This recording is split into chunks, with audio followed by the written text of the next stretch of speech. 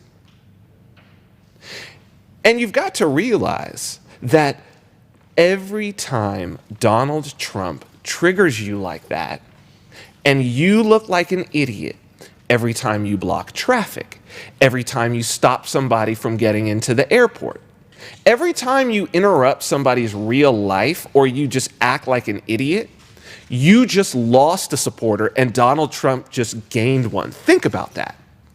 Think about the family who maybe they didn't vote for Donald Trump. Maybe they might be open to listening to what you have to say. But you made them late for their flight and they missed it because you were protesting. Well, you just created a deplorable. You just created a Donald Trump supporter. So you might want to think about that. Because that's what he does. He's pretty good at not just triggering the left. He's even good at triggering markets. He gets in a fight with the Mexican president. Boom goes the peso. Got the peso story? Here we go. So Mexico's president, Enrique Peña Nieto, announced that he had canceled a scheduled meeting with Donald Trump, and the peso dropped by 1.2%. And it had been up off a tweet. Off a tweet. Donald Trump looking for leverage. This is the man who's the art of the deal.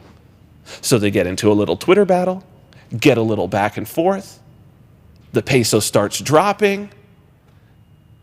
And then, oh, well, out comes this little agreement. We have this agreement here.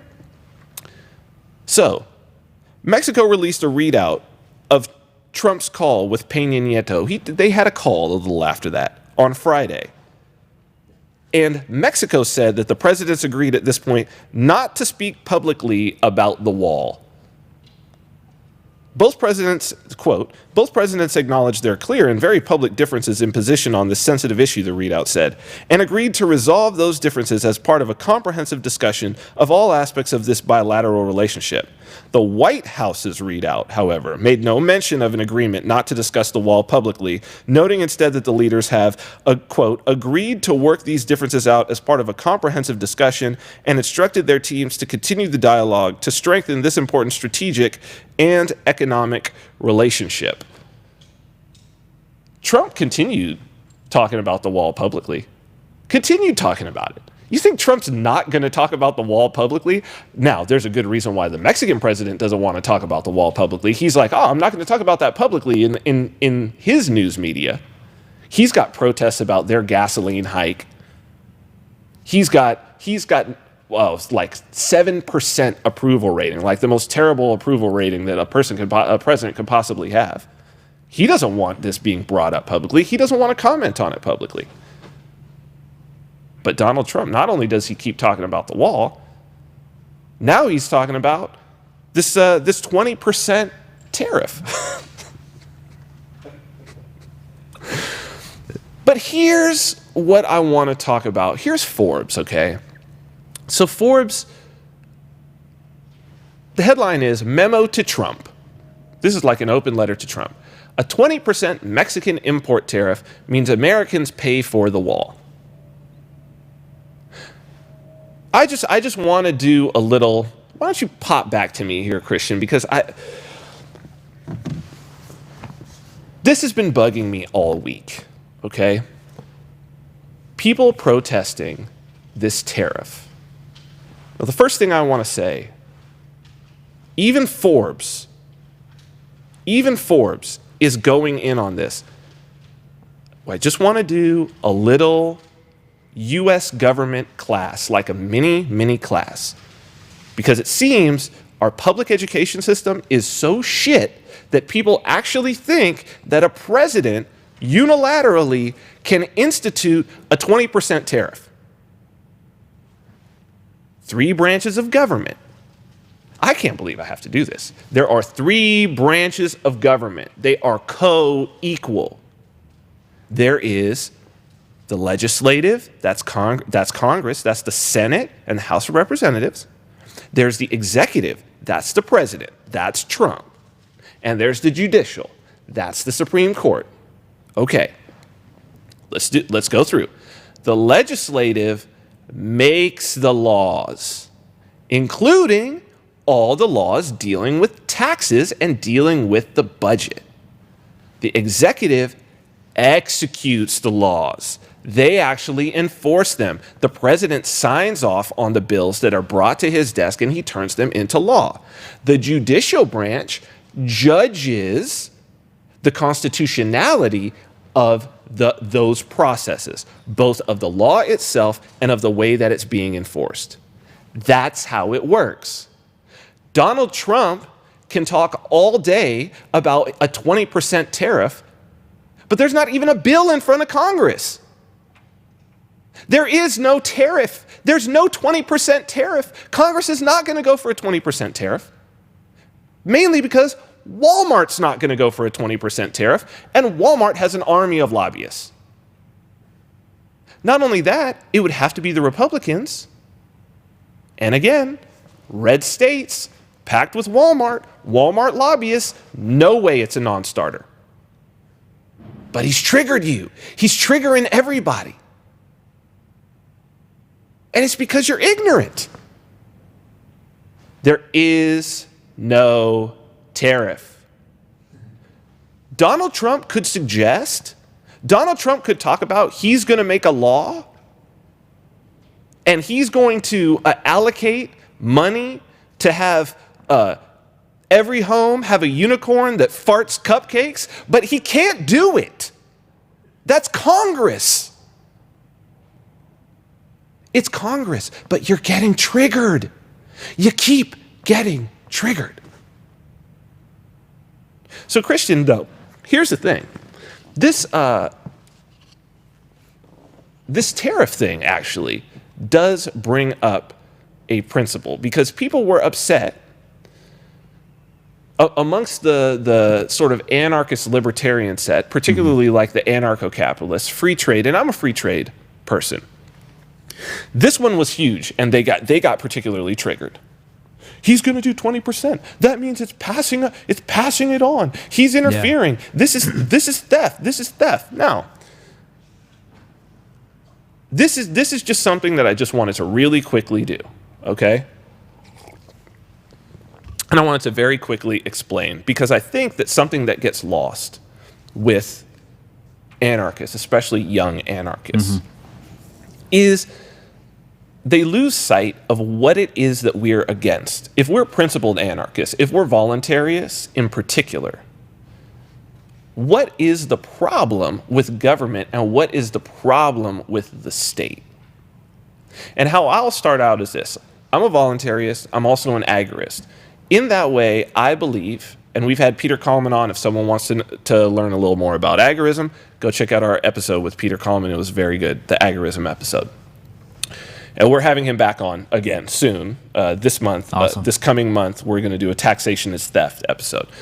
But in this case, as an agorist, I believe and I understand, and my goal is the gradual reduction of the state over time until it no longer has an effect in my life.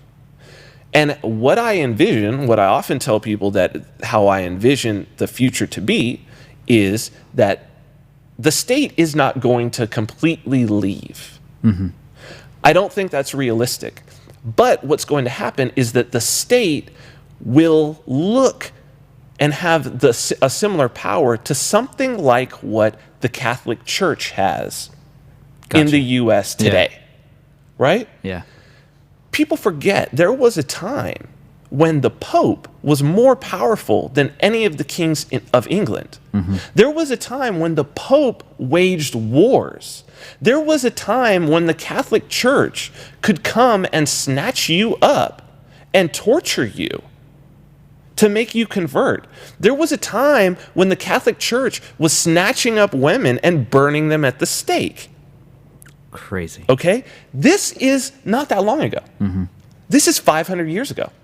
Okay? But what does the Catholic Church look like now? Is anybody afraid of the Catholic? Are you afraid of the Catholic Church?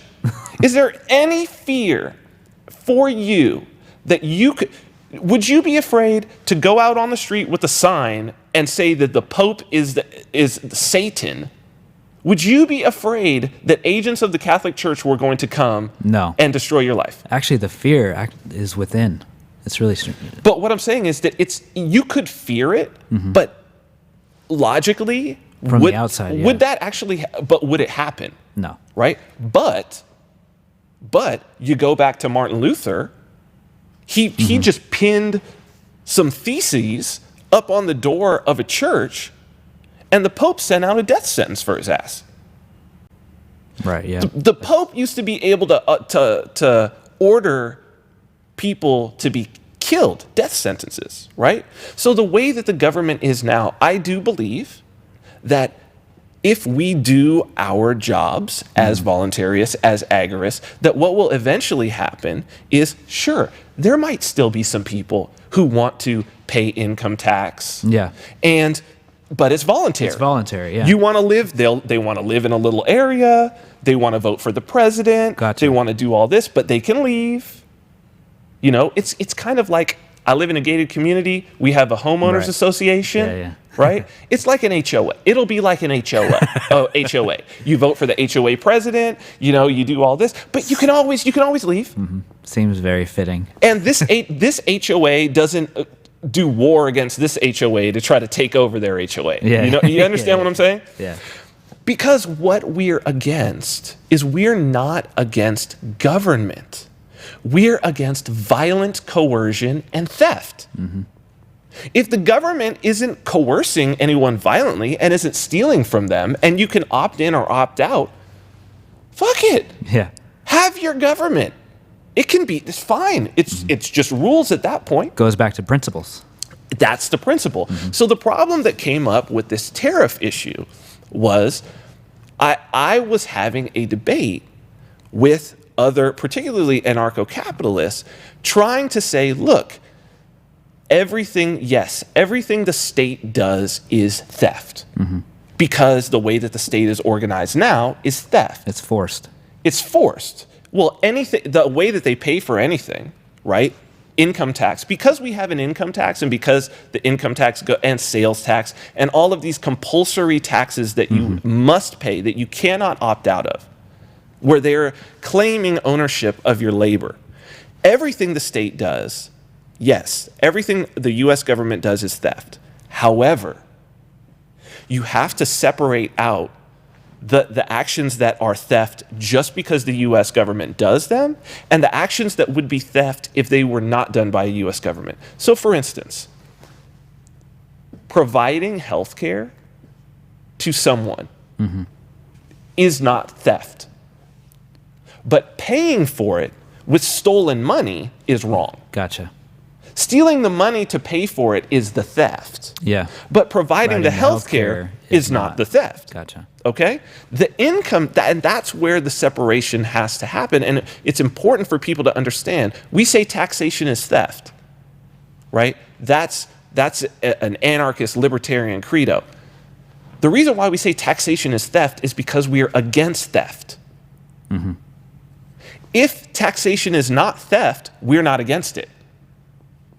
Yeah. And a tariff is very different. A tariff is, you want to come into this area and sell your goods, there's a cost to it.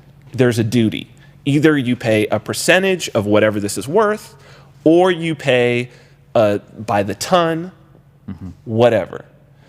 This, if it's done by the government, is of course theft, because everything done by the government is theft. But that concept, in a voluntary situation, would not be theft.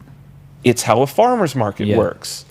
It's how, if you have a beauty shop and you have a bunch of chairs, if you want to come in and do hair in this chair, you pay a fee.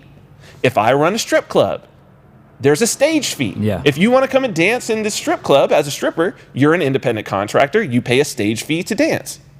Every lap dance that you do, you pay me 20%. The difference is one is forced and one is not. Well, the difference is that one is done by a government Yeah. But it's important for us, if we're going to move forward, to not muddy the difference between those things that would not be theft if the state was voluntary. Because even if the state is voluntary, it still is going to be theft. It still is going to be theft to come and to claim that you own somebody else's labor, like the income tax does. That's always theft. Always. And to not give them the option to opt out. Right. That from birth, you own a piece of them. And they can't opt out.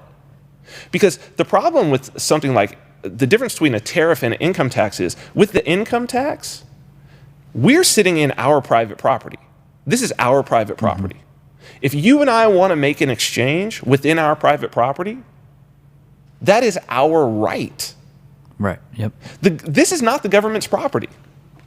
Now, if the government wants to charge us for access to its property, if it's the rightful owner, if we're in a voluntary situation, or if you want to charge me access to come onto your private property, that's your right.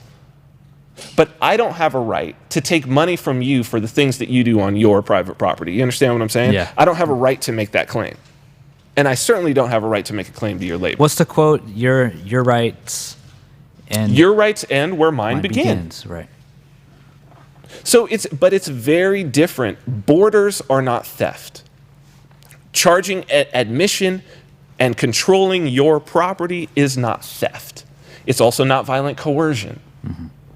So we need to be clear that, like, not everything that, yes, the government is stealing.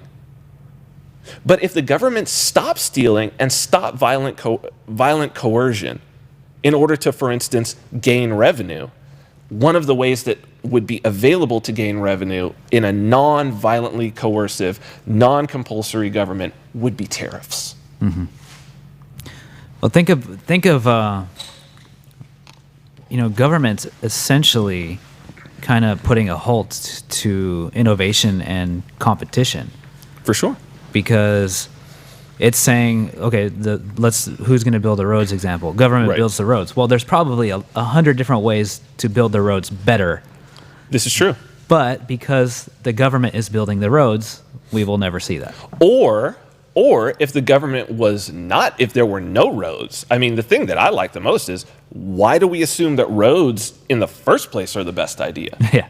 Right? Like, we've had airplane technology and helicopter technology for over 100 years.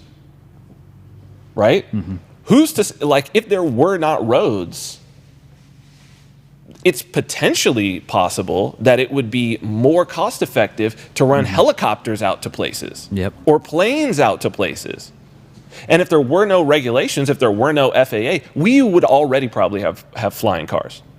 Yeah. So yeah, you're totally right. Like, it does stifle that type of innovation. But it's one of those things where it's very, very important that the principle is not, I'm anti-government. That the principle is, I'm anti-violent coercion. Yeah. If you can have something, and that's where you win over people who are a little scared of the idea of anarchy. Because they're like, oh, well, that means no rules. And it's like, no, it's not no rules. It's no rulers. No force. No force being brought upon you to make you do something that you don't want to do. You're just here living peacefully, and here comes somebody with a gun saying, give me your money. That's what we're against. Just got to take a deeper look. And I've heard, this doesn't really relate to, but I thought of it as we're talking about the fluoride in the water thing. Right. A lot of people think that fluoride is really, really bad for you. Right. And I found recently through researching that it's not the fluoride, it's a specific type of fluoride. Right. Yeah. Yes. I mean, there's looking deeper is, I think it's we have to do it now, especially because we have all the knowledge in the palm of our hands. Like, yeah, exactly. You're really cutting off your power if you're not looking deeply into the beliefs that you hold, which I find to be a giant problem from the top all the way down. And a prime example is this fucking tweet from Kamala Harris, new senator from California. You know, we've talked about people don't understand what a principle is. They don't understand how the U.S. government works. She doesn't even understand what human rights are. You show this tweet? Here's the tweet from Kamala Harris. Here's the truth. Infrastructure spending isn't a transportation issue for most Americans. It's a human rights issue. So, Christian, no. Transportation is not a human right. You do not have a right. Yes, you have a right to freedom of movement, but you don't have a right for the government to steal money to build you a subway so that you can get to work. That is not a human right. That's a privilege.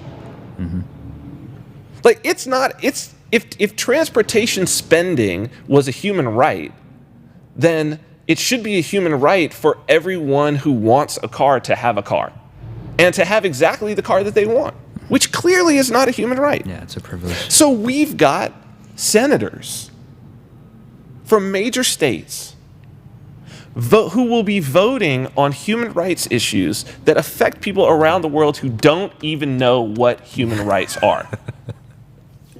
Which brings us to our second story. Because there are some things that are actual human rights that are being ignored and that are going to have to be dealt with. And one of those is a story that we have talked about, Coinbase. As you know, the federal government started to crack down and decided that they were going to issue a summons, a John Doe summons, to try to get all of the records so that they could start taxing Coinbase users. Coinbase has fought back, and they're even picking things up,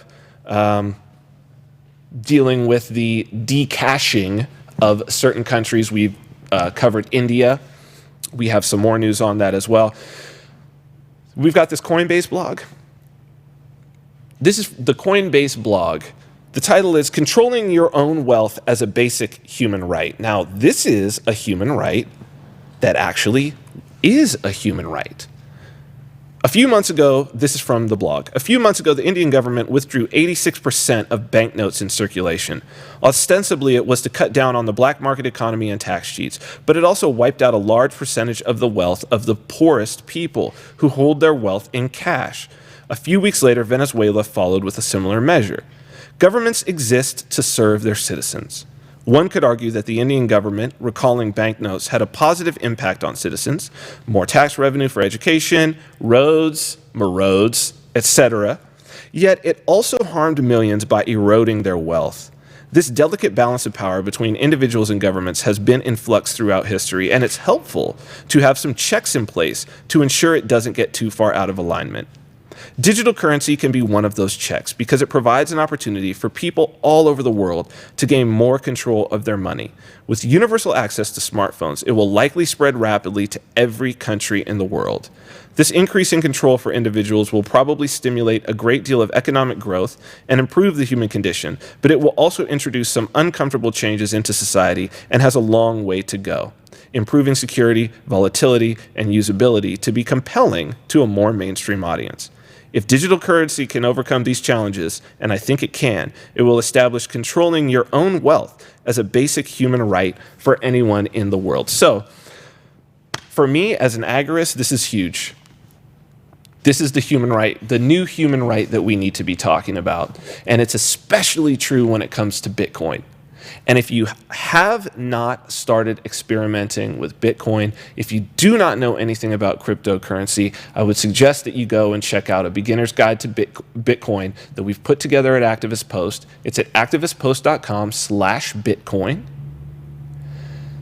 This technology, you've heard it mentioned over and over and over again on this show, because this technology is perhaps the most important technology around today and maybe in the history of mankind in terms of delivering the maximum amount of freedom to the maximum amount of people all over the world. It's on par with the internet. There's the internet, and if anything, perhaps the internet was created for Bitcoin. It is what you could call it the next internet, but it is huge. So please go check that out. Activistpost.com/Bitcoin. There's a link if you're watching this on YouTube or Facebook. There's a link right in the description. You can go and check it out because the cash restrictions are making further moves. We've now got the EU waging a war on cash. This from Activist Post. EU now pushing restrictions on payments in cash. This is syndicated from the Free Thought Project. From the article, in the most far-reaching move toward a cashless society to date, the European Commission proposed enforcing restrictions on payments in cash under an all-too-familiar premise, because terrorism. Quote, payments in cash are widely used in the financing of terrorist activities, the Commission's proposal states. In this context, the relevance of potential upper limits to cash payments could also be explored. Several member states have in place prohibitions for cash payments above a specific threshold.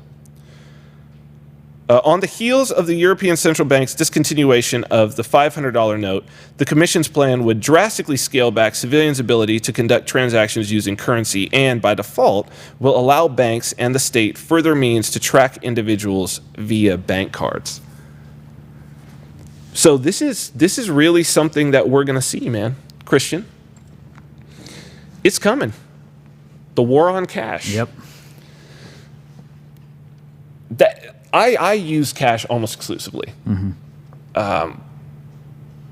Obviously, with my profession, a lot of it cash business, right? But I've grown accustomed to using cash, and in Vegas, it's easy, right? This is a town that's built for cash because you've got the casinos.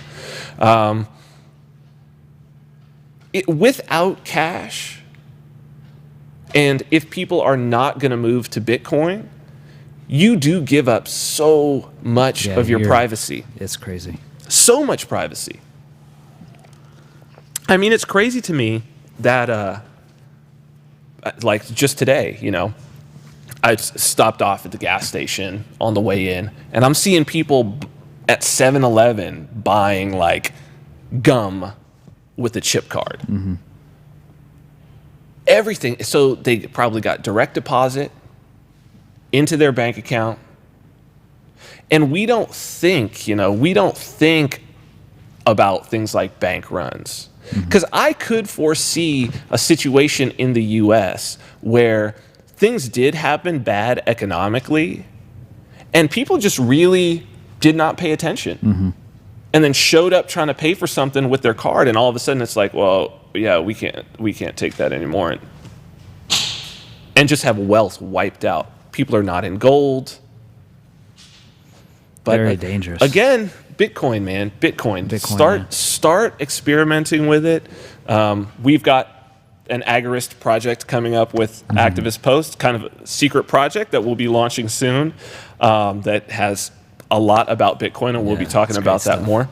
So, well, I think maybe we could go to break early and then come back with Josie. What do you think? Okay, so so let's do that. Let's go to break, and then we will come back with our guest.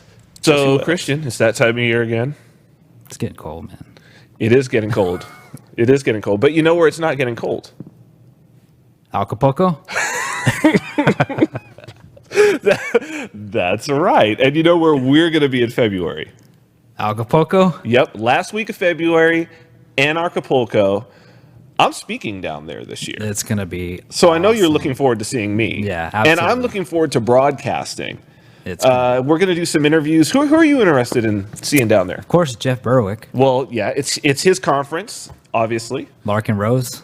One of my favorite anarchists. Adam Kokesh. Well, Adam's always fun. Yeah, we saw him here. Lauren Southern.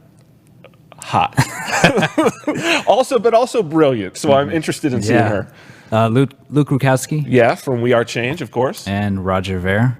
the Bitcoin Jesus. Yeah, that's going to be awesome. That should be awesome. Well, and don't leave out some friends of the show, like Activist Post contributor Derek Bros. He's going to be That's down gonna be there. great, yeah. And Backwards is going to be performing. They're Oh, I like the can't headlining wait act. for that. Very cool, anarchist, kind of rap punk. Very, very cool. I haven't seen them yet, but I'm interested. And, you can't go wrong. Acapulco, 5-star hotel, Mundo Imperial. It's going to be super amazing.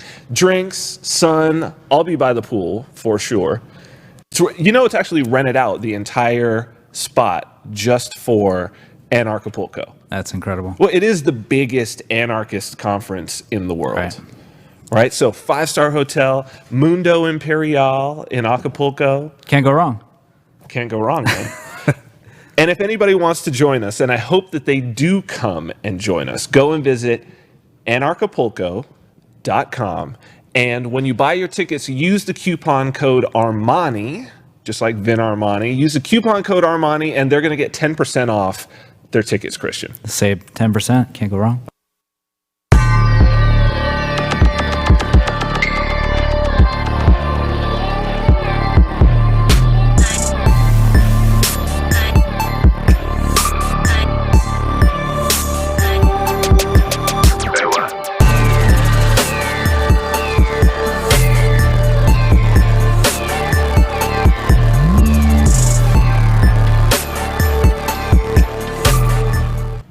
Welcome back to the Vin Armani Show. We are live. We're streaming on Facebook at the Facebook page of our content partner, Activist Post. That's facebook.com/activistpost. Also, you can go on Twitter and Periscope at Vin Armani. And of course, our HD stream, and where you can view all of our archives and the best of our show on Activist Post here is on YouTube at youtube.com/Vin Armani. So we are back now in the second hour, and I am pleased to welcome our guest for today, Josie Wales. My guest today is Josie Wales, best known as a regular contributor to AntiMedia at theantimedia.org. She's an international public speaker, advocate for human rights, documentary writer and director, and freedom propagandist. Josie Wales, welcome to the Vin Armani Show. Thank you for having me on. I am very glad to have you on. You've written extensively about the topics that I would like to talk about today. We have a brand new president. I think a lot of people who are anti-authoritarian, like myself, like you, there is a certain segment that is quite pleased with some of the actions that he has taken already being in. And yet, there are a lot of things that I want to make sure, and it's why I wanted to have you on to help us out with this. I wanted to make sure that people did not forget about. There are still wars that are both known and secret and dark that are taking place around the world that the United States is involved in. There's a creeping surveillance state, which is perhaps the place that I think that we should start. And maybe that's a good intro. You've written extensively about the surveillance state. There's a lot of it left over. I have not heard Trump say anything about it. What is at the top of your mind when you think about things that you would want the perfect president to change when it comes to the surveillance state? Okay. Now let's say we live in a world where there is a such thing as a perfect president. Right. Yes, this is completely hypothetical, of course. Well, first I do want to say that you're right. There's a lot of premature celebrating. I think that's happening with some of the decisions that he's made the first day. And what a lot of people aren't realizing is that he didn't get rid of Obamacare. That didn't happen. Right. Obamacare is still legislatively enforced. It has to be enforced in all the states. It's basically what he signed is a mission statement. So I think that was like a nice promise that he made, but there's a lot of work to do if he wants to actually see that through, and he's going to face a lot of opposition on that. I think what the perfect president would do, and I'll put this in terms of Donald Trump, if he wanted to fix any of the extensive damage that he's done in creating these major national flame wars would be to, all he has to do is get on, make a huge public statement that first, that he's a total asshole and that he instigated a lot of people, and he ran his campaign on being an asshole and basically saying that we need to take America back and make it great again, and people need to stop being offended. I think that would be step one, is explaining maybe what his motivations were. This will never happen, but of course. What his motivations were, and if he's not an absolute sociopath, he would have done this already. I think he's absolutely enjoying the chaos that's happening. But I think another step would be immediately taking action to revoke FISA 702, which allows personal information to be collected with absolutely no warrant.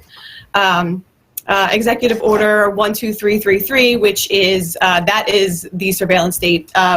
President Obama just signed on January 3rd, I think it was, the procedures for that. They were supposed to have been outlined 8 years ago, I think. Okay, so what is this? Let me stop you and let's go back, because I'm not even fully aware of this. What is this order?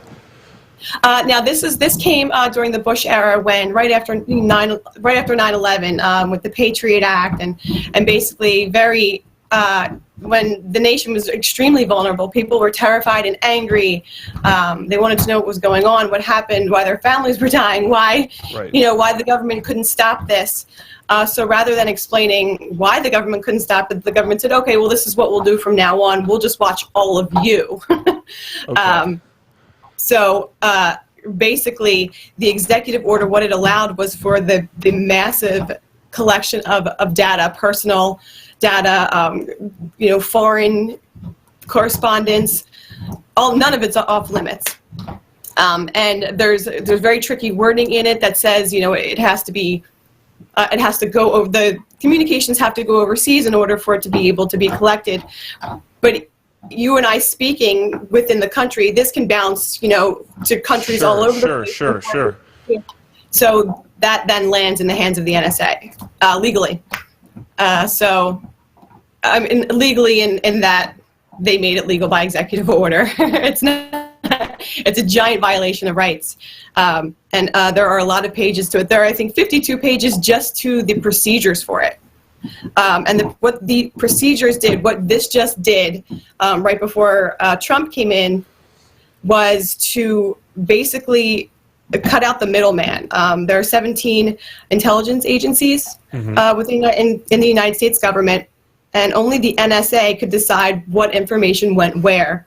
And now they basically cut out the middleman. All these other 16 agencies now have full access to this information. All they have to do is request the other surveillance that they want, explain why they couldn't obtain it otherwise, through other channels, and how they're going to be using it.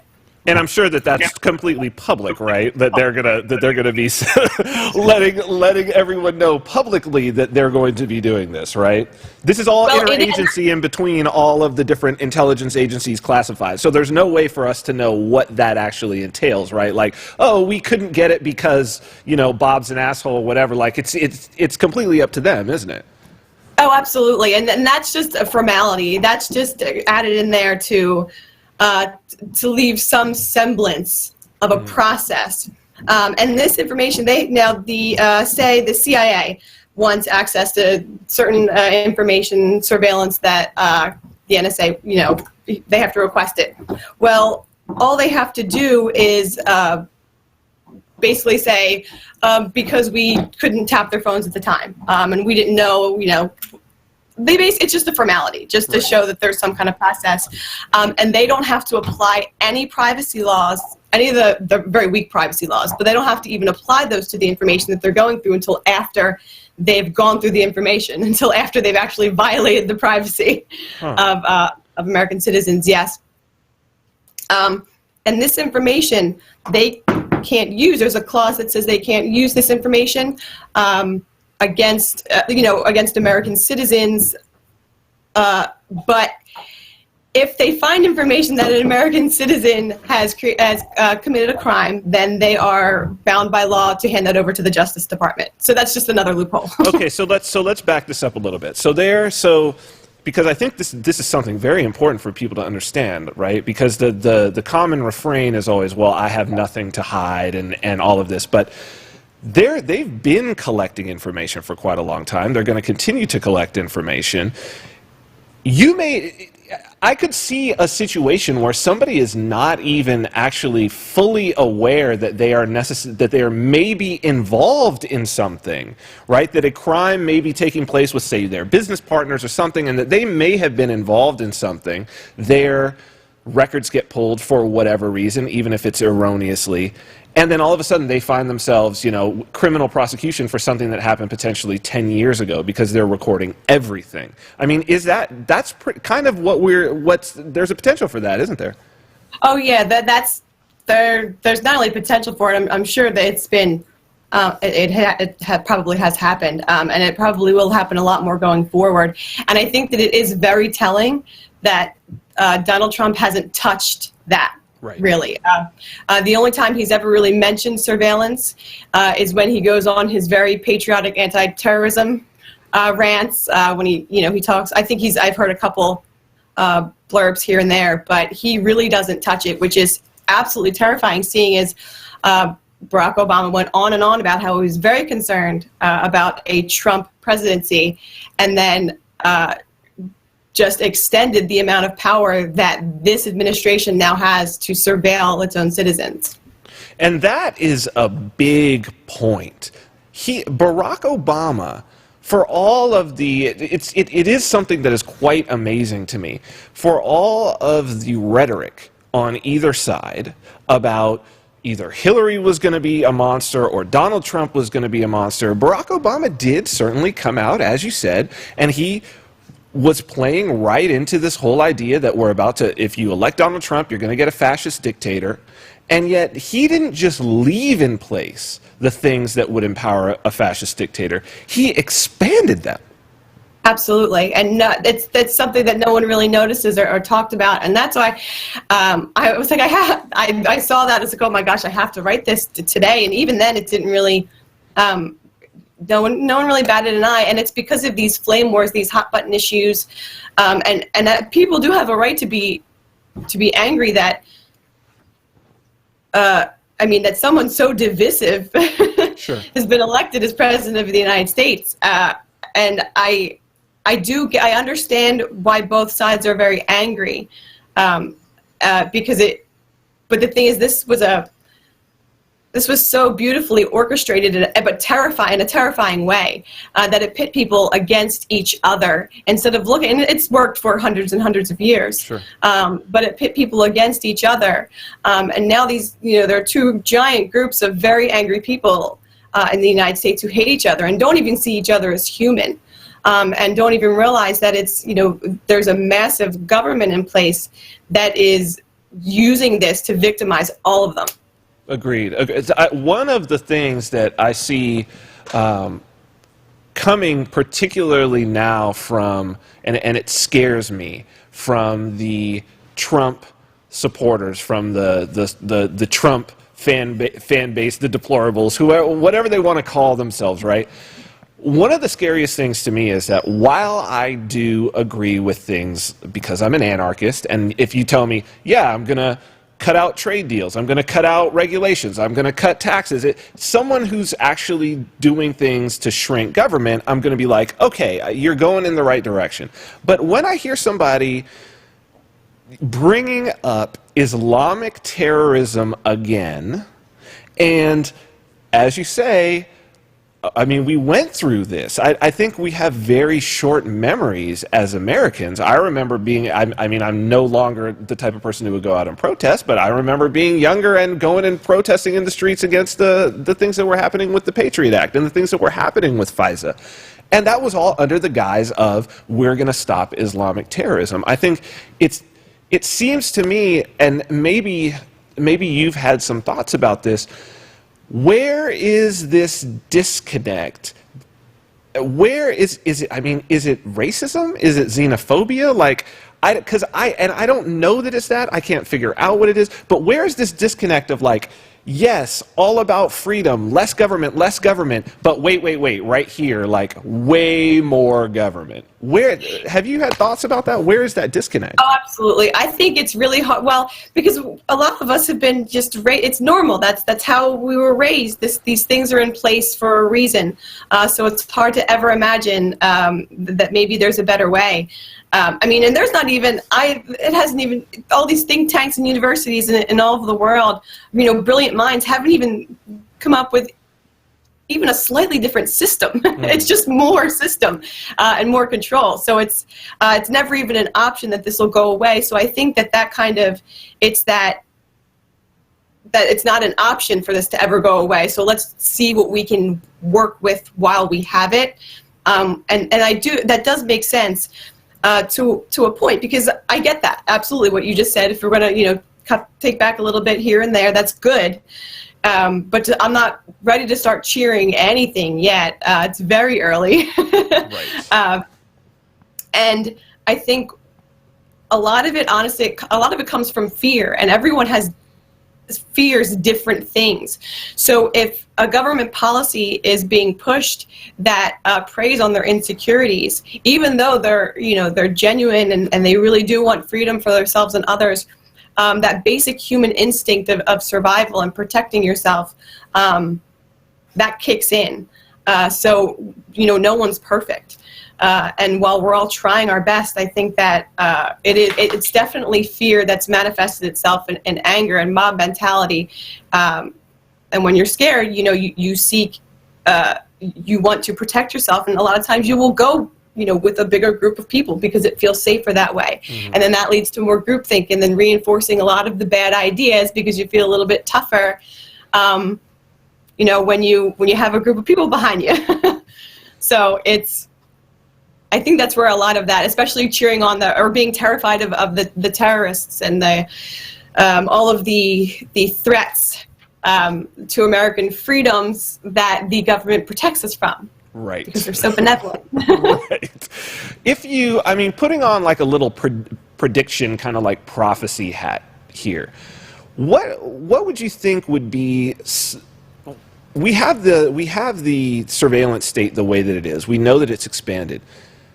If we were going to start to see some moves by the Trump administration in the next year and a half, two, for us, because so much of it is a black box, as you said, so much of it is classified. But if there were some things on the street that were happening, if there were some things that started popping up in the news, some actions being taken by either FBI or some law enforcement agencies, what would be the types of things that would sort of be red flags for you that, okay, there's been a ramp up in the overall surveillance state? That is a really good question. I would say we should probably keep an eye on raids on homes, on the like debt collectors. You know, there are a lot of debtors present, and people being taken away, losing their homes and families to and basically their lives, and being put in jail for owing money. A big thing would be I would say home raids, because that's how most information, you know, most surveillance manifests itself physically and with force. That's usually the end result. I would say that would be that would have to be the biggest red flag that they're going after people now. Because when Donald Trump first promised to deport, I forget the number of citizens it was, of illegal immigrants it was, right. But in order for him to do that, I think it was like 15,000 a day he'd have to be right. Deporting, and that's impossible without, door-to-door raids every single day. So I think that's, again, how it would have manifested itself. But that is a really good question. And the thing is with Trump is that he's extremely unpredictable. You know, we all thought it was a joke a couple of years ago. We laughed at it, and then after a while, I'm like, oh my gosh, the media is really hanging on. If they just ignored him, I can't help but think if everyone had just ignored this person, he would have completely gone away. Instead, they followed him around everywhere, hung on his every word, made everything he did a big deal. And he's been known to say in the past that he believes that every time, I was just talking to one of my coworkers about this earlier, that he believes that every time his name is used, that it reinforces a hypnosis in people. Sure. I'll butcher the quote, but basically, whether it's good or bad press, the more his name is spoken, the better off he is, the better position he's in to rule the country. Run the country, whatever you want to call it. But apparently that strategy worked for him. Clearly, clearly it's working. Yeah, exactly. And he has made a career off of negotiating to get the deal that's best for him. He's written his name in gold on everything that he can. Right. He obviously hasn't woken up and decided to become a humanitarian. That doesn't happen with people like that. Right. I think it's great that that he's done some good things to roll back the government a little bit. He's decided, to go forth with the Dakota pipeline, which is huge, and that's angering a lot of people. But again, I think that's what suits his agenda. It's hard to predict what's going to happen. He is unpredictable. I've stopped trying to guess. I want to run this past you. You bringing up the home raid thing in the context of this, the thought that I had was the danger of making illegal immigration and saying that I'm going to deport, even if he's saying, criminal illegals now, but making illegal immigration, tying it in with the situation that we have with the surveillance state, where they can have access to anything that's traveling across borders. So you've got to figure, particularly an immigrant who's here and sending money back home, that there's communication going back and forth. All of their communication back home is going to be suspect automatically, right? They would be able to have access. That would be illegal. They'd legally be able to get it. And if you were really going to try to deport that many people, and you were going to do it on a whole government approach, I mean, doesn't it almost set up a situation where, okay, here's a test case.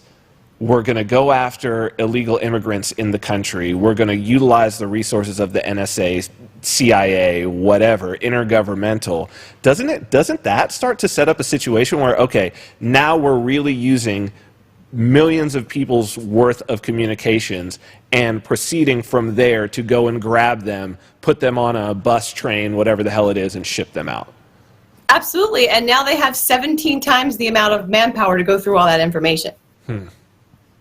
So that is very frightening, and I think it's very telling that he's not that Donald Trump really isn't talking about surveillance, because he's always been very good at this. Don't pay attention to what the left hand is doing, kind of a thing. Right. And I think that he's great with diversion. He's great with distraction. He's great with getting the media to focus on things that are not as important as some other things that he may be doing. He's a master at public relations in a really bad way. But he's like a car crash that people just don't want to look away from. The media refuses to look away from it. He's ratings. He's also. He's making them angry. He's getting a rise out of them, and rightly so. Now, I've always looked at the mainstream media as horrible, and just they really slant information horribly. But it's setting a little bit of a frightening precedent when he starts to remove press from the White House and starts to just decide who is acceptable press and who isn't. Because that really shouldn't, although I despise CNN heavily, that should not be the job of the President of the United States to decide what press is real news and what press gives alternative facts. Because I was almost frighteningly impressed by I'm not sure if you heard the alternative facts thing. Yeah, Kellyanne Conway talking about alternative facts, which is a crazy term. I don't know that I've ever heard that term before. That's what I mean. That's the most. you want to look at the TV and think, what did that happen? He was just given alternative facts, and that sets a terrifying precedent where if people ever start to use that, now that has to be made a joke immediately. I think a lot of with dealing with Donald Trump, I think his biggest insecurity is being seen as a joke. He doesn't want to be seen. Yes. He wants to be seen as president of the United States. So his weaknesses, I think it's really important for people to start mocking him horribly. But the mainstream media has a very difficult time doing that. They have a difficult time even taking the things that he is presenting as jokes and taking them. They've actually, because I think they've made him more serious than he's even at many times tried to come off. Like, he said a great many things that I think he's a disagreeable person. He's a crass individual. I've said many, many times that he's a narcissistic sociopath. There's no question about that. And he comes off with crude jokes, and he's rude to people. And I totally agree that the correct response is like, wow, that person's ridiculous. It's not like, okay, let's write 20 pieces analyzing every single word of this and taking it completely seriously. I mean, wouldn't you agree with that? I absolutely agree. And over the summer, I wrote this one piece where I was talking. It was actually during the DNC when Hillary Clinton was named, the Democratic nominee, and that night and the next day, no one was even talking about Hillary Clinton. They were all talking about Trump and what he had. I forget what crazy thing he said or did before, but they were talking about him during her big moment. And I called him the Pied Piper of the press. And then a couple months later, those the DNC emails came out, and he was listed as one of the 3 Pied Piper candidates to distract the media for Hillary Clinton. But Go ahead, please. no, it's just that I don't. It's hard for me to not understand how it's kind of obvious. Honestly, maybe it's because I have brothers who antagonized me when I was younger, growing up, that I can see that happening. Because that's from the beginning. I just saw that, and I'm like, he's just trying to piss people off. And while he's a horrible person, I don't think he's a good person at all. I know a lot of people really look up to this person now. I don't know why. I don't even want to try. I can't even delve into that. But I think that he saw how well it worked. It was working, and then he just ramped it up. And I am still in shock that video of him talking about how aggressively, he is with women. It was that recording from him and the Bill Bush. I don't know how he actually recovered from that, and I am still to this day surprised at the people who were like, oh, well, we'll just he just said it. It's not like he's doing anything. I'm like, okay, well, I know that he just said it, and words are not as bad as actually drone bombing entire countries. But also, that shouldn't be the standard. Like, it shouldn't be that, well, he's not as bad as the murderer that came before him. It should be, okay, well, he's bad, though. Let me ask you this. It's a very good point that you're making, and it makes me think. Do you think that one of the things that I see as the danger of this, and tell me if this makes sense, and is that my worry is that he's setting a precedent for anybody who's going to come after him, certainly seeking high public office, is that he has shown a strategy and a tactic of douchebaggery, and how you can be an utter douchebag, and the media that we have and the political elites and the system that we have, it's almost like a hack, right? That he figured out, like, I'm going to be a douchebag, they're going to report on me, and I'm going to win. I guess my worry is that while I see him as a narcissistic sociopath, of all the people that have been in government, I see him as probably one of the least, at least so far, because we don't know, he hasn't held public office, right? But he's obnoxious as hell, but like, in terms of real murderous danger, I guess my worry is that it's the people after him and the precedent that he's set. Because has he hacked the media? Is that what we're really talking about? That he's hacked the system? I think I think he has trained the media a lot. I think he, and I think the previous administrations did as well, but at a much quieter, money under the table, really just quietly slimy way. Whereas Donald Trump trained them to just react to bullying and to fight back in a way that they're validating him by giving him the attention. It's too late now because he's the president. But yes, it's setting a precedent. And I'm pretty significantly worried about his presidency. But I'm also worried about right now him setting a precedent for people all over the country. Because if you just look at the past weekend, just the animosity of people at each other, and how brazen a lot of the Trump supporters have gotten. They've gotten, I mean, both sides. The left has gotten aggressive, but it's looking back. I'm not sure who was poking who first. It was more like, and that's what it's become. It's a, well, they hit me first, right, kind of a thing. Now, even like the Richard Spencer punch. I don't think it's great to go around punching people that say things that are like that, but also I think he kind of falls into that category of what did he expect was going to happen. Right. He's been spouting this rhetoric he's been spouting this horrific rhetoric that going out of his way to try to offend people. And that's what a lot of these people are doing. And look, even Milo Yiannopoulos calls himself a provocateur. Sure. So when you present yourself as someone who's trying to piss people off, and then you do piss people off to the point that you have them scared and angry, it's hard for me to look at Richard Spencer as a victim of anything other than basically what he started, what he planted. Like it just, sure.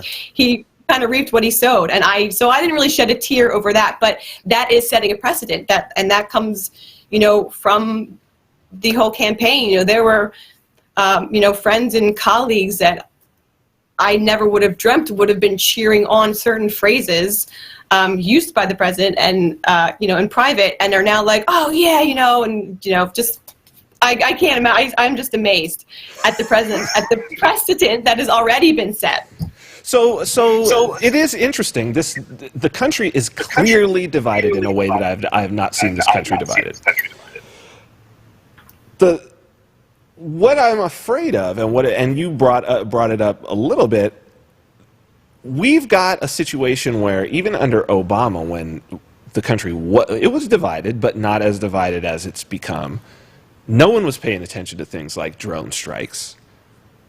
They're still continuing. What I actually heard just today was that although they have continued under Donald Trump, that actually there's some point where the Pentagon said, no, they're delegated. So it's almost like he's not even in control anymore. Where do you see Donald Trump sort of internationally, or even if it's not Donald Trump, what are the things that we should be looking for? Where is it that people should be looking to find information about the things that our government is doing? Those people who don't want the country to be divided, that our government is doing both here and abroad, whether it's drone strikes, whether it's surveillance, whatever. How can the average person find that out? What is the tactic? Because you study and research and write about this stuff all the time. Well, there is a lot of information out there, and like I said, just every article I've ever written, the information is out there. Either it's on the government websites, and they have to make most of this legislation available for people to read. They don't read it before they pass it, but eventually most of it has to get out there. Some of it will be redacted, but Twitter is actually a pretty good resource. WikiLeaks is now promising to, go after Trump. I think that I'm not sure, there's a lot of hesitancy now around WikiLeaks because of how biased they seemed before the elections. Although I think Hillary was a pretty good target, I think they would have, in my mind, their strategy was that it would have been harder to knock her out once she was in office. So I think alternative media, I really do. I like The Intercept. I love AntiMedia. they've done an amazing job the last couple of years, and it's hard. It is very difficult because the climate is so different now, and and now we live in technology has gotten to a place where anything can be basically, video, audio, all of this can be faked, and it can be, it looks so real that you would never know that it's fake. And, there's been a lot of writing about that in the tech sector, but not so much in mainstream media. They're not really so much touching, and there's a lot to be concerned about in the world of technology with the developments in artificial intelligence, Sure. And a lot, autonomous weapons, and a lot of things in that sector as well. I think the most important thing is to just look in a lot of different places and do your best to try to kind of. It is so hard. Like I said, it's so hard because even I sometimes I'm looking at something and I'm like, I don't know whether to believe this or not, and I want to write it, but I don't know if it's actually true. So, and I think we do need to give this a little bit of time. And while this country is so divided, it's more polarized. There was a study done by Harvard. I think it was 2 years ago. And it's actually a pretty nice study, and it shows that while it seems to be more, ultra right and ultra left, it's just that they're more polarized and they have more negative feelings toward, people who don't agree with them, where there are actually more centrists and moderates than there ever have been. It's just that they don't want to get involved in the fray because it's gotten out of control. So, well, I think that's maybe a great place to end it, because in the middle of it all is the truth. And I thank you for being a truth seeker. I hope that you will come back on, if we can get you on from time to time on various pieces that you write to break them down, because I do enjoy your writing, and I find your style excellent. So, Josie Wales, thank you very much for being on the show, and we'll have you on again. Thank you so much. Christian, some really interesting things to consider, especially the last little piece. Thank you, Josie, by the way. The last little piece there, talking about technology and also how difficult it can be at times, and how new strategies are needed to figure out what is true and what is not true. Yep. Right? Now, and especially with shocking material, like some of the stuff that WikiLeaks was dropping and all that, like, you're just kind of like, can this really possibly be true? And the more shocking it is, the more likely I think people are to share, especially if it reinforces their own currently existing belief, right? Yeah. So we're in a very difficult time, but I'm a free market person, but that's not just a free market of goods. That's a free market of ideas. Right, of thought. Because you can't really have a free society if you don't have not just a free market of goods, but a freedom of thought. And you have to be able, yes, you need to look in a lot of places, as Josie said rightly, but you need to be able to have access to those places. And that changing climate is actually our final story. So, we are coming into a time when those means of getting access to information have greatly changed. WikiLeaks becoming a player in this last election proves that there's a whole new means of getting your information, of getting truth that is not going to be delivered by other means. WikiLeaks is a player that's out of nowhere, and were they not there, so much of what happened during this election, which was very consequential, may not have even happened. And we've covered the fake news issue for the past couple of months. It has seemed to go away. But this pops up in the news. Google has punished 340 fake news sites since November. It's the punishment story there, Christian. Do we have that? Thank you, sir. This is from Variety, actually. Google took steps against 340 fake news sites in November and December, the company said, as part of a report on fraudulent advertising Wednesday. Close to 200 of those sites were permanently banned from using Google Ads, the company said. Google, much like Facebook, has been under increased scrutiny for its role in the spreading of false and misleading news ever since the presidential election in November.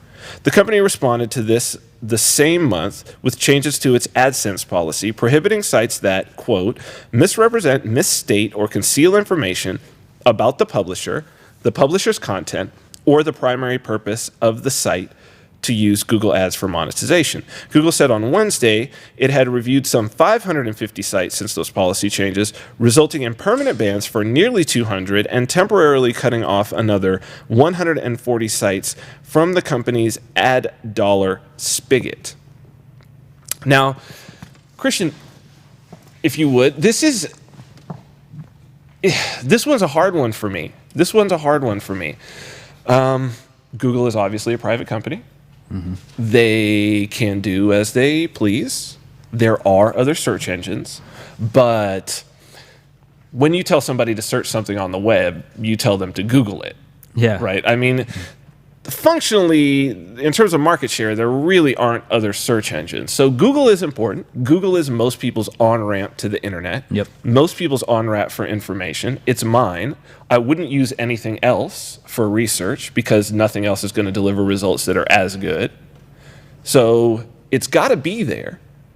At this point, for the internet, I can't see any alternative. And if we're going to have an informed citizenry, Google's got to be available. Google has a right, certainly, to suspend ads. Mm-hmm. They have a right to do it. But who's going to make that determination? And in some conversations with Activist Post, ran across an intriguing little presentation from the Southern Poverty Law Center, who it appears are making some moves to try to determine how Google is not just going to organize its ad serving, but is going to organize what information it delivers. If you would, this is the story about Dylan Roof. How does a child become a killer? How did Dylan Roof go from a little boy who wasn't raised in a racist home, from someone who had black friends, to someone who murdered 9 African Americans while they were praying at a historic black church?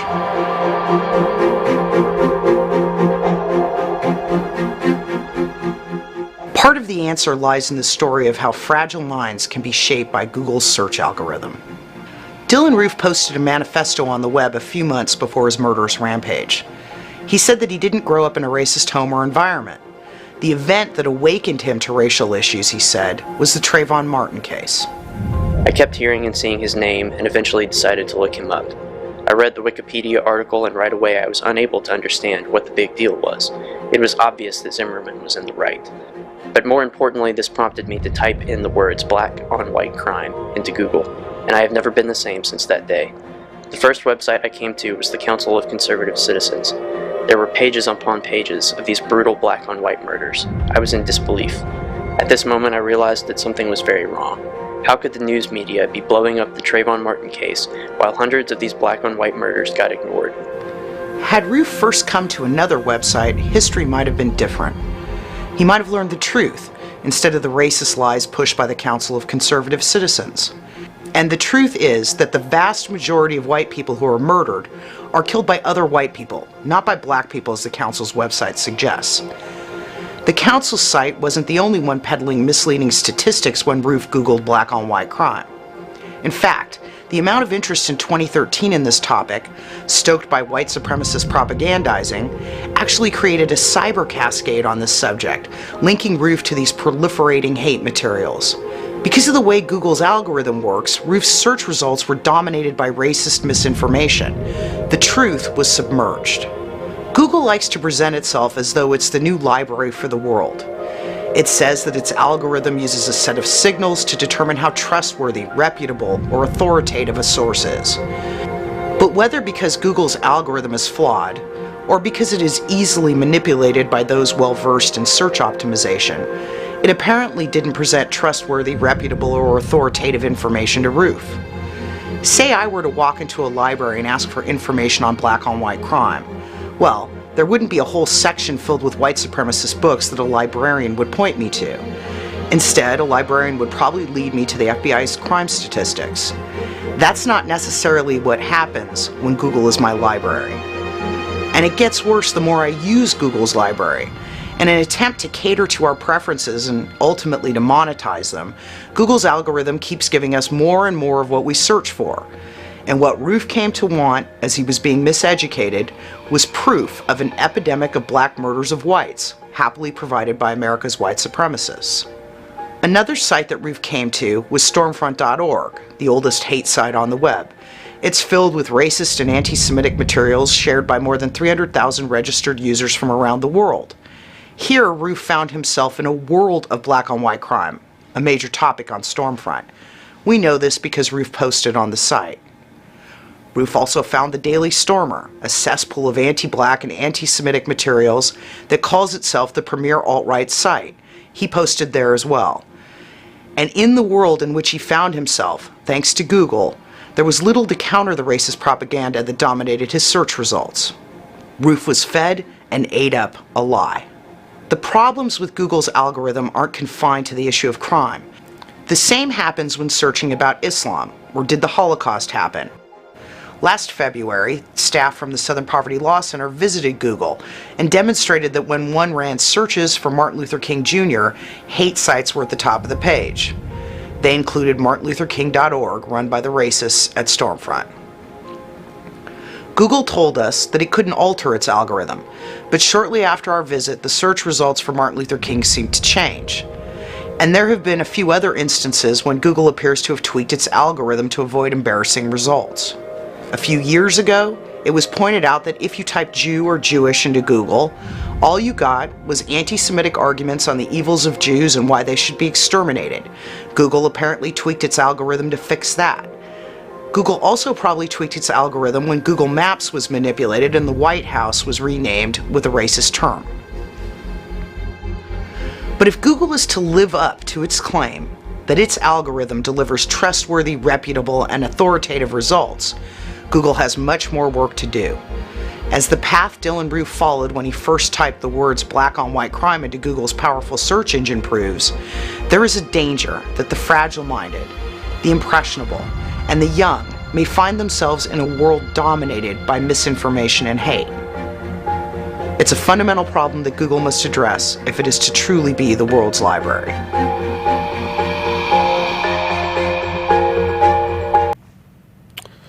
Okay. Being misinformed is not immoral. Being dumb, feeble-minded, weak-minded, however she referred to it there, is not immoral. Hating others, as much as we may find it distasteful, disliking another person for whatever reason, whether that's the color of their skin or their religion or their place of birth or whatever the hell it is, just hating them, just disliking them is also not immoral. Dylan Roof made an immoral act, and that immoral act was committing violence. Violence is immoral. And it would not have mattered whether or not, now it might matter to some, but it certainly doesn't matter to the people that Dylan Roof killed, whether or not he killed them because he had been miseducated by his Google searches, or whether he was just a paranoid schizophrenic and thought that they were monsters and shot them all. They're still dead. The violence is the problem. The violence is the immoral part.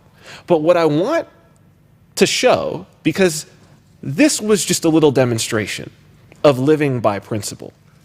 See, because if I want there to be a free marketplace of ideas, then if I'm going to criticize or talk about others' ideas or debate others' ideas.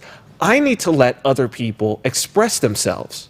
That's why we just watched a video of some people who are advocating censorship, which I greatly disagree with, but they got to talk. They got to talk. And then I get to refute their point. And that's how you have a free society. See, we're able to do that non-violently. And a website is not, even if it advocates violence, if the people on the website are not committing violence, then it's their, yes, they may be behaving in a distasteful way, but they're not behaving in an immoral way.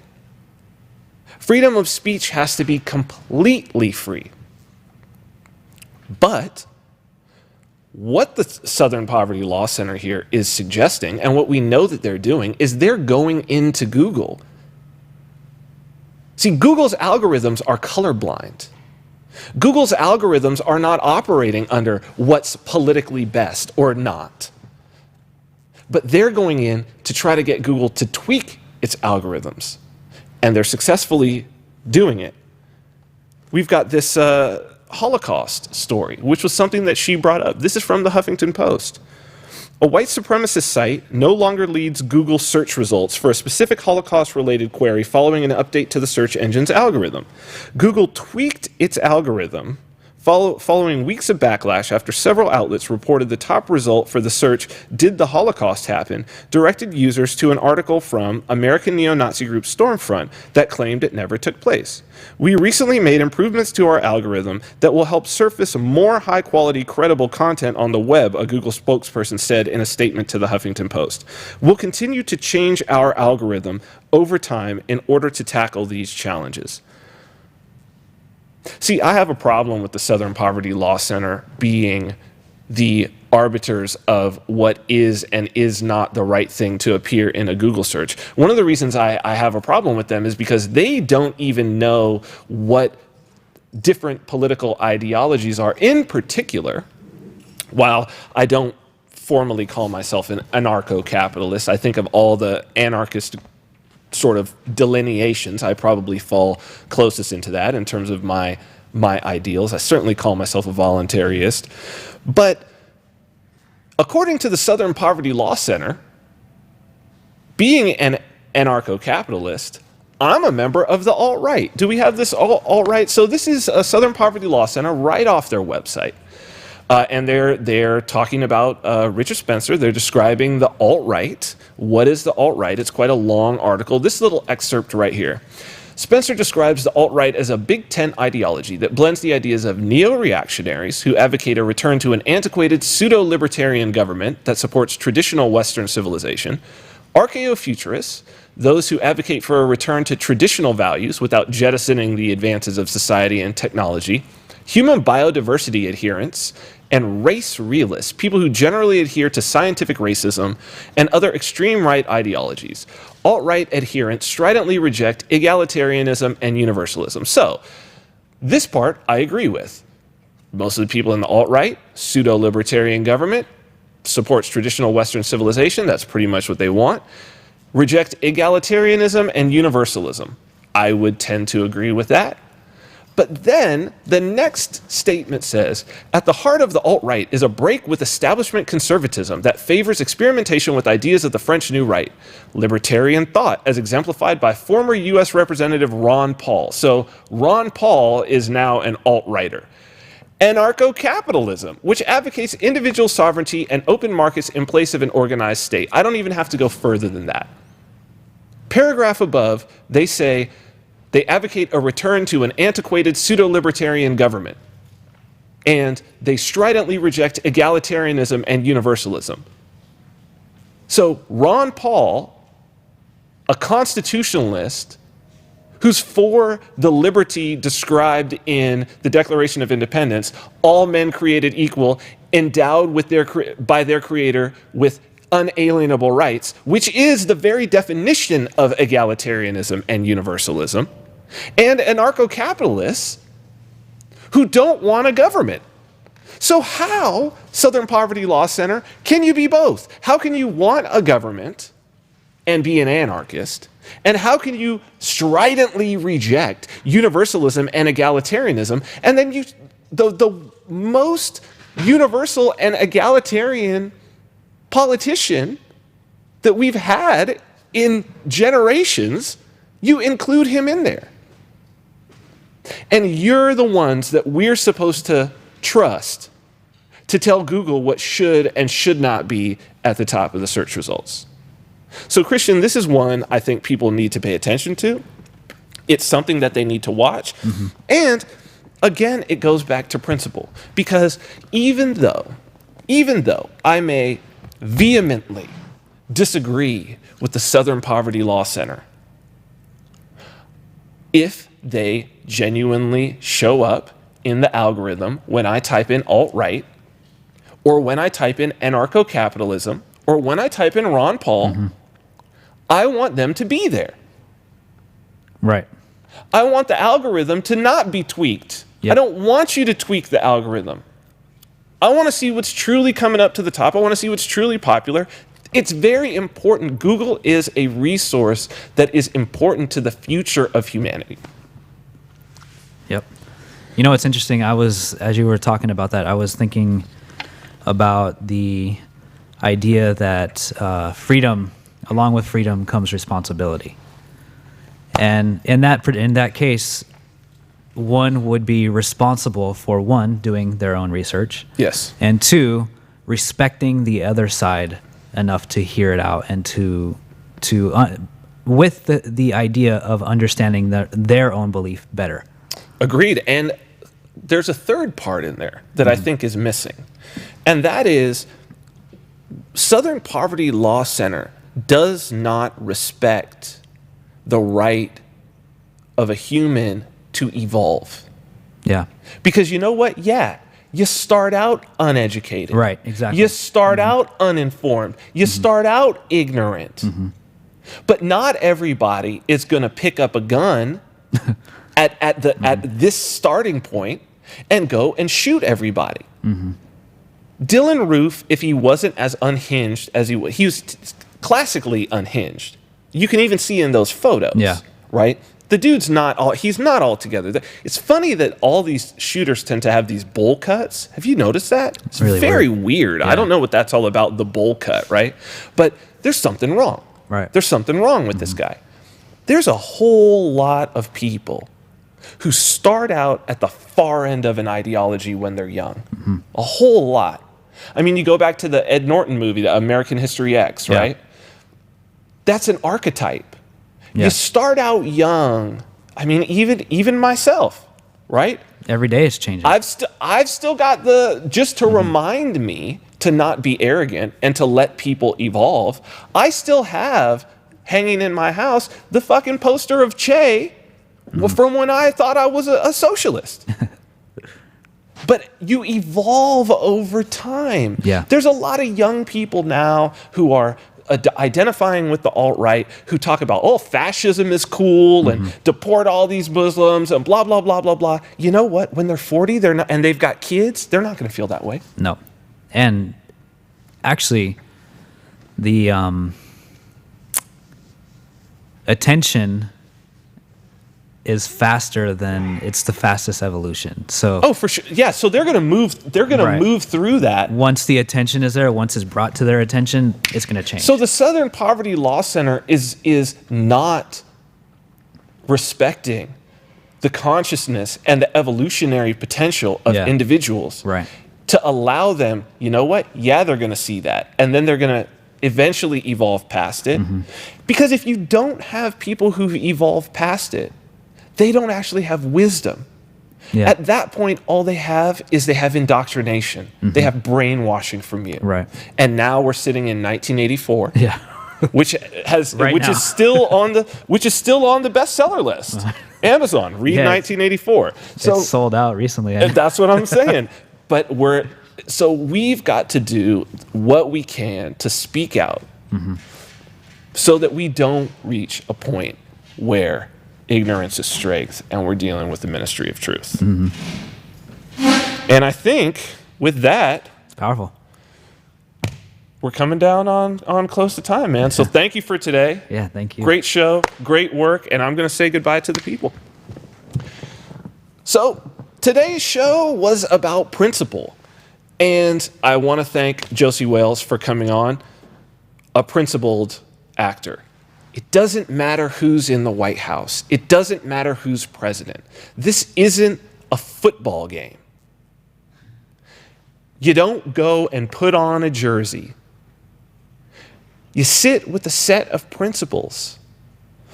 And if you're gonna walk the path that I've found to be most rewarding, if you're gonna walk the path that leads you to be able to evolve, and that will lead our culture to be able to evolve, the set of principles is really easy.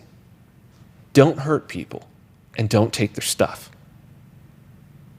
And anybody who's hurting people and taking their stuff, no matter if they're on your team or not, you speak out against, because that's immoral behavior. And even when somebody is on another team, if you see them taking a stand against hurting other people, truly taking a stand against hurting other people and taking their stuff, and speaking out for the rights of the individual, then you've got to stand in their corner, at least at that moment. Because that's how we close that divide. That's how we move closer together as a people, and we start to realize there is a lot more that we share in common than that we have dissimilar. And we're going to be sharing a lot more of what we have in common with you next week with yet another great show, another great guest, next Monday at 10 a.m. You can check out the archive of this in HD at youtube.com/Vin Armani, where you can also find all of our best of and previous episodes. If you want to check this out on podcast so that you can carry it around with you, you can do that on iTunes or Stitcher. Please go follow and check out our content partner, Activist Post. Facebook.com/Activist Post. Follow them and you can get our broadcast on Facebook every single week. ActivistPost.com for the content of what is turning out to be an interesting beginning to the Trump era. So until next week, stay free.